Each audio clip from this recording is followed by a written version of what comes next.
Good morning, my brothers and sisters. Welcome to episode number 24 in the book of Ephesians. This is going to be a fun one because we're going to talk about the F-35, which is a single-seat, single-engine, stealth, multi-role aircraft that is intended for air superiority and strike missions.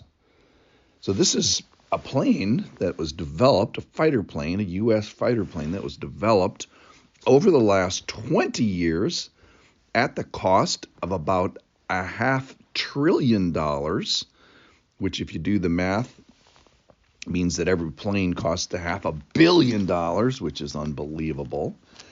And it has made the news recently here because the mission capability of the plane has gone down from 65%, which is a horrible number, down to 54%, which is even a more horrible number. That means of the 890 F-35s that we've got out there, only 480 of them are battle ready.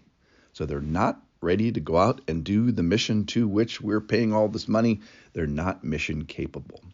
And so I'm going to use that idea as what Paul is doing in Ephesians chapter 4, is he's assessing the spiritual availability rate of the Ephesians.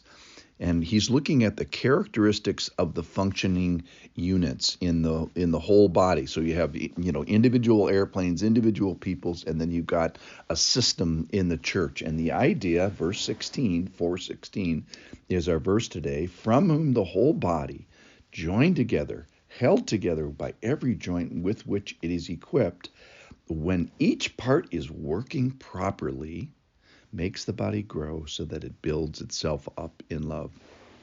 That is, each part has to be working properly, so you have individuals in the system, if you will, of the church.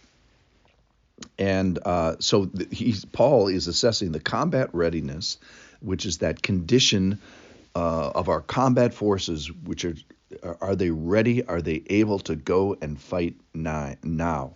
And so the U.S., in looking at their airplanes, said these planes are not ready to go, and we can't mobilize for the purpose to which they are created. And so they're assessing nationally the factors that are affecting combat readiness, and Paul is assessing the factors that assess the combat readiness of his people. So the first thing he did in chapter 4 was he looked at the church, and he defined the church. A good church is a group of people, when tested, have held their ground. He found that it was a place for ministering. So this is how you can assess whether your church is a good church. Ministering to the point of being tired, that there's a people among whom it makes a difference that I am there. A good church is a place where there's measurable growth that's taking place in me and taking place in the people around me. And it's a place where you can have certain characteristics, such as speaking the truth in love is done with equal measure. So the Lord has gone to great trouble to give gifts to men, and he has expressed his grace in the things that he's given to individuals and in the system that he has made. So this aircraft was made in a whole system. They called it the Joint Strike JSF, the Joint Strike Fighter system that required all this technology and all these people and all these personnel to make that a functioning aircraft. And similarly, each one of us has been given a grace for a work of ministry.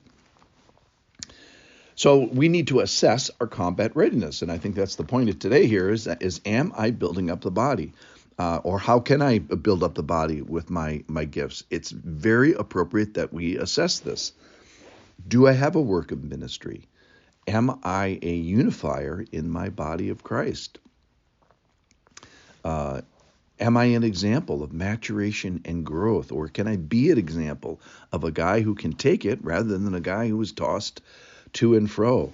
Or can I be an example of a gal who speaks the truth, speaks 100% of the truth with 100% of love?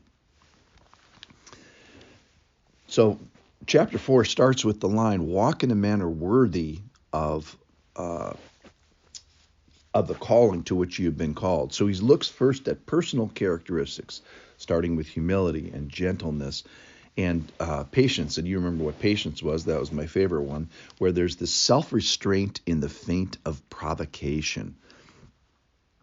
It's a quality that does not surrender to circumstances. And it is bearing with one another. And it eventually ends where each part is working properly, so that there is an expression, a development of these characteristics in the context of a community that results in an increasing, strengthening body. Okay, so here's kind of the big spiritual idea as we look at the F-35s, which is us. So the Lord made you and I to be mission capable and on mission, and it's time to assess that. Assess specifically our combat readiness. The Lord has gone to great trouble. He's gone to great expense.